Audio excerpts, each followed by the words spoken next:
Good morning, all of you, and once again, welcome back to our 7th class video lecture.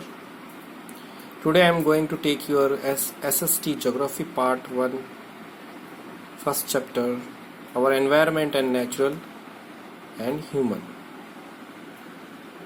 What is environment? Literally, environment means surrounding or condition in which a person or things exist and develops its characteristics. For example, the environment of plant refers to all those conditions which help the growth of that particular plant.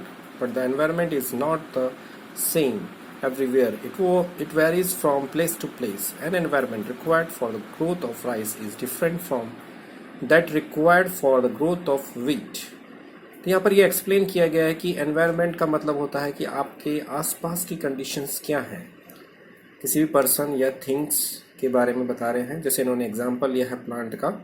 Plant में जैसे इन्होंने rice का लिया है, rice की environment जो requirement है वो डिफरेंट होगी वीट के कारण. वीट के लिए जो रिक्वायरमेंट होती है, तो यहाँ से हम कह सकते हैं कि जो एनवायरनमेंट है उसका इफ़ेक्ट बहुत पड़ता है. जैसे इन्होंने बताया कि पंजाब में राइस ग्रोथ अच्छी होती है क्योंकि वहाँ पर डेल्टा है. लेकिन अगर हम चाहें, यहाँ पर बताया गया है कि पंजाब में वीट अच्छी तरह से पैदा होता है क्योंकि उसकी एनवायरनमेंट कंडीशन अच्छी है वीट के लिए. कावेरी डेल्टा में, जो कि तमिलनाडु में, ऐसा नहीं हो पाता है. एनवायरनमेंट को दो पार्ट्स में डिवाइड कर सकते हैं. फर्स्ट है natural environment. All gift of nature such as land, water, air, plant and animals form a part of the natural environment. They include both the biotic and the abiotic resources. Abiotic resources are composed of the non-living things like land, water, air, rocks, metal, etc. While the biotic resources are composed of plants and animals which have life in them. Both types of these natural resources are quite necessary for the existence and development of human being. यहाँ पर एक है कि जो natural environment होता है वो, जैसे कि उन्होंने एग्जांपल दिया है लैंड, वाटर, एयर का. नेचुरल एनवायरनमेंट में हम दो पार्ट में डिवाइड कर सकते हैं. फर्स्ट है अबायोटिक. अबायोटिक का मतलब होता है जिसमें लाइफ नहीं होती है, नॉन लिविंग थिंग्स. वो जो भी हमारे अर्थ पे जितनी भी नॉन लिविंग थिंग्स हैं, जैसे कि लैंड, वाटर, एयर, रॉक्स, ये सारी अबायोटिक रिसोर्सेज हैं. दूसरा बायोटिक रिसोर्सेज. बायोटिक रिसोर्सेज का मतलब होता है जिसमें लाइफ होती है, जैसे कि प्लांट्स, एनिमल्स, ह्यूमन बीइंग, ये सारे क्या हैं, बायोटिक रिसोर्सेज. नेक्स्ट क्लासिफिकेशन है हमारा human environment. Human being and their social, religious, economic, cultural activities form a part of the human environment. ये बता रहे हैं कि ह्यूमन बीइंग के आसपास में जैसे सोशल, रिलीजियस, इकोनॉमिक और कल्चरल एक्टिविटीज़ होती रहती हैं, वो सारी मिलकर के क्या बनाती हैं, ह्यूमन एनवायरनमेंट, जिसमें मैंस की फैमिली भी शामिल होती है. Community, religious activities, educational endeavour, factories, village, town, cities, building and roads etcetera, and also his political activities form an important part of human environment. तो ये सारी चीज़ें ह्यूमन एनवायरनमेंट के पार्ट्स हैं जो कि उसकी लाइफ में बहुत इंपॉर्टेंस रखती हैं. In fact both these natural and human components of environment interact with each other, thereby producing certain changes which create favourable condition for man to live on this earth. ये दूसरे रूप में ये बता रहे हैं कि नेचुरल एनवायरनमेंट और ह्यूमन कंपोनेंट्स आपस में मिलकर के रिएक्शन करते हैं. इससे क्या होता है कि ह्यूमन बीइंग के लिए एक फेवरेबल कंडीशन है, उसके जो बड़ा होने के लिए एक अच्छी कंडीशंस, स्थिति पैदा होती है जिससे वो आगे बढ़ सकता है. But these component of environment are not statics. They are subject to different process of change which are sometimes slow and sometimes sudden. ये कह रहे हैं कि जो भी चेंजेस हैं ये इसके कंपोनेंट्स अलग अलग हैं, ये स्थिर नहीं होते हैं. तो कहीं पर फास्ट होते हैं, कहीं कहीं पर ये स्लो होते हैं. नेक्स्ट है ecological balance. A proper interaction of balance between the natural environment and the human environment is quite necessary for the formation of favorable conditions for several or survival of man. Such balance is termed as the ecological balance.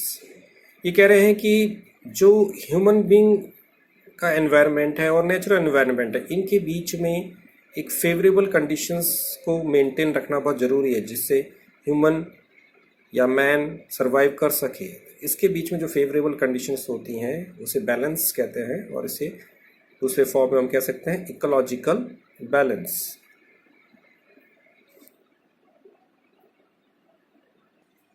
Next topic है importance of natural environment and its impact. Study natural environment because humans are influenced by the physical और natural environment, not only human being but also plants and animals are influenced by the environment. यहाँ बता रहे हैं कि इसकी study करना बहुत ज़रूरी है। नेचुरल एनवायरनमेंट क्या करता है, ह्यूमन बीइंग के ऊपर और प्लांट्स एंड एनिमल्स के ऊपर भी बहुत इफेक्ट करता है। Very few people wants to live in the desert mountainous, जैसे एग्जांपल दिया उन्होंने कि है बहुत ही कम लोग माउंटेन पे रहना पसंद करेंगे, रेगिस्तान में रहना पसंद करेंगे, क्योंकि वहाँ कंडीशन बहुत हैरश है। Next, on other hand, people would like to in such place where the land is fertile, pleasant and means of transport and communication are abundant. आदमी वहाँ रहना पसंद करेगा जहाँ पर उसे सारी सुविधाएं मिले, जैसे कि उसे उपजाऊ ज़मीन मिल जाए, फर्टाइल लैंड मिल जाए, क्लाइमेट अच्छा हो वहाँ पर, और ट्रांसपोर्टेशन का अच्छा साधन हो, कम्युनिकेशन हो, तो वहाँ वह आराम से रह सकता है। Why should we protect our environment? Environment is necessary to support us. It provides us with various necessities of life such as air to breathe, water to drink, food to eat, and land to live. Not only this, it provides us different natural resources like plants, wood, fuel, minerals, and energy. All our industrial activities depend upon different raw materials provided by the natural resources. यहाँ कह रहे हैं कि environment बहुत ज़रूरी है, उसे support करना बहुत ज़रूरी है, क्योंकि ये क्या करता है, एनवायरनमेंट से ही हमें सांस लेने मिलती है। सांसें जो मिलती है हमें नेचुरल एनवायरनमेंट से मिलती है, पानी पीने का मिलता है, खाना मिलता है, हमें ज़मीन मिलती है। ये सारी कंडीशंस हमारे को क्या करती हैं, आगे बढ़ने में हेल्प करती हैं। जैसे दूसरे रूप में हम कह सकते हैं प्लांट्स के लिए भी, जैसे प्लांट्स नेचुरल रिसोर्सेज हैं, इनसे वुड मिलता है, फ्यूल मिलता है, मिनरल्स भी मिलते हैं हमें, और एनर्जी भी मिलती है। All our industries activity depend upon different raw material provided by the natural resources. जितनी भी इंडस्ट्रीज हैं उनका रॉ मटेरियल कहाँ से आता है, नेचुरल एनवायरनमेंट से। Hence we should nothing to play havoc with our natural resources by recklessly exploiting it and thereby damaging the environment. Irrational use of our natural resources like forest, pasture, farm and minerals etc. इस रूप में ये कह रहे हैं कि हम बिना सोचे समझे अपने नेचुरल रिसोर्सेज को नुकसान नहीं पहुंचा सकते। Irrational use of our natural resources like forest, pasture, farm and minerals etcetera would harm us to such an extend that no reforms measure that latter on would do anything repair and loss already done। ये कह रहे हैं कि अगर हम इस पर ध्यान नहीं देंगे तो कोई भी ऐसी चीज़ नहीं है जो इसे दोबारा बना सके, इसलिए हमें अपने एनवायरनमेंट को बचाते हुए चलना है। How do the human influence the environment? Human being environment को क्यों कैसे नुकसान पहुंचाता है?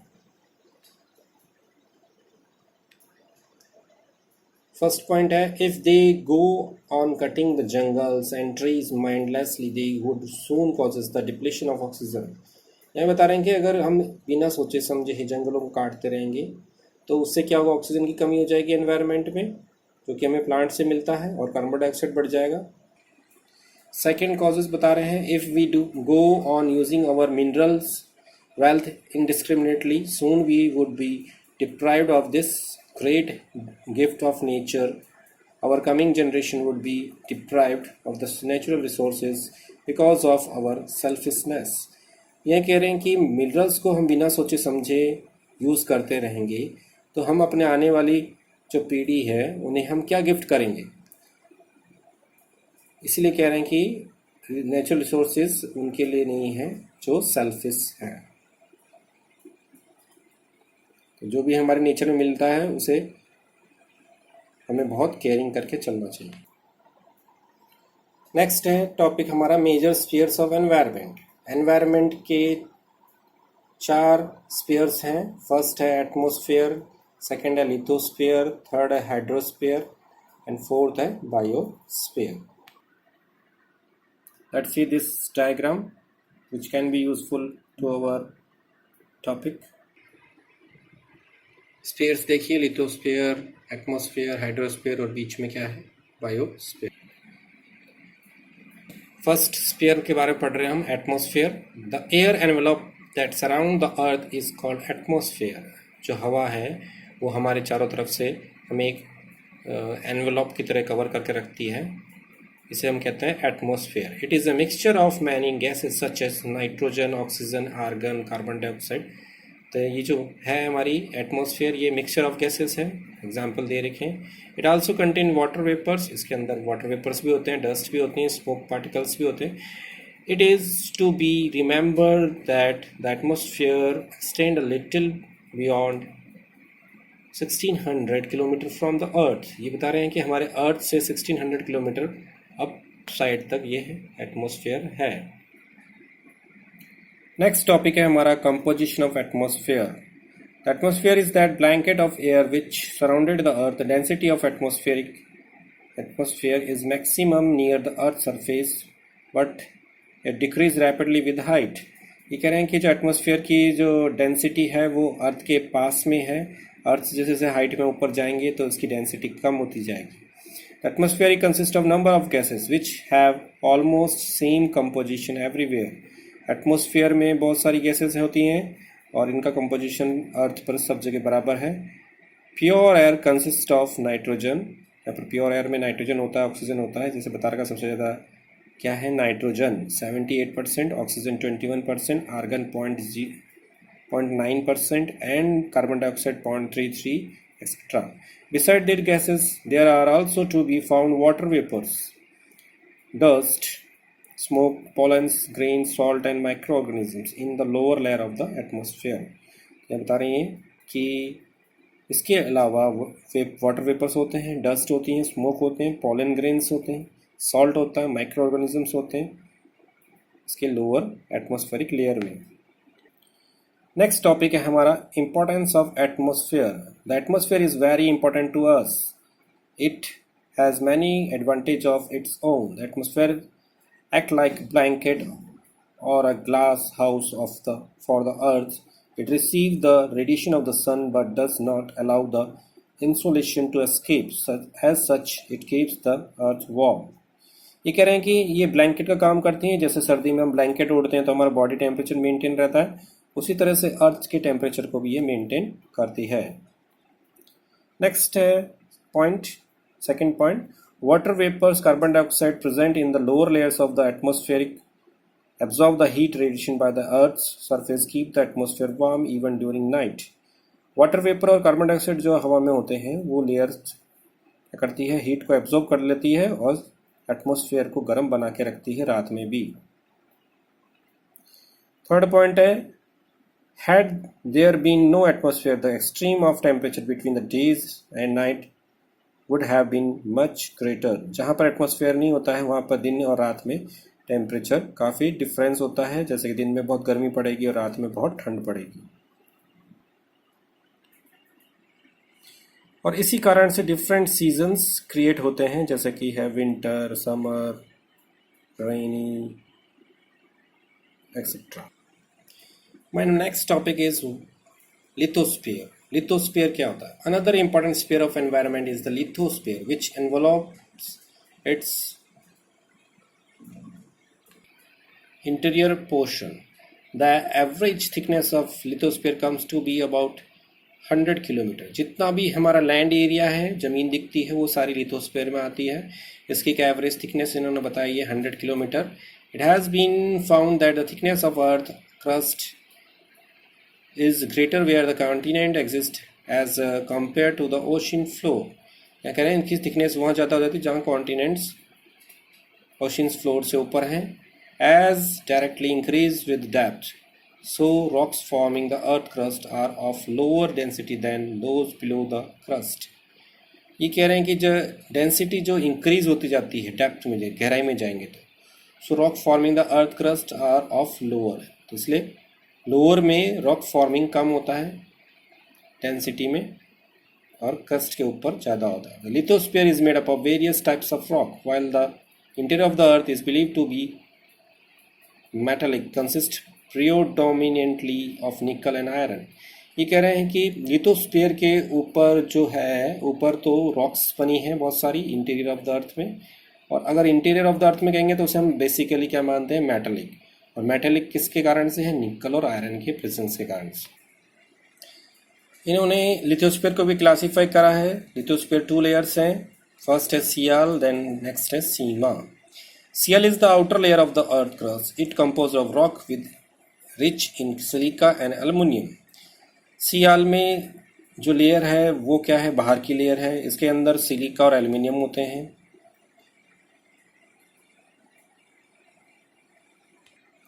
नेक्स्ट लेयर है sima, is the layer of the earth crust below sial, it is composed of layer having material rich in silica and magnesium।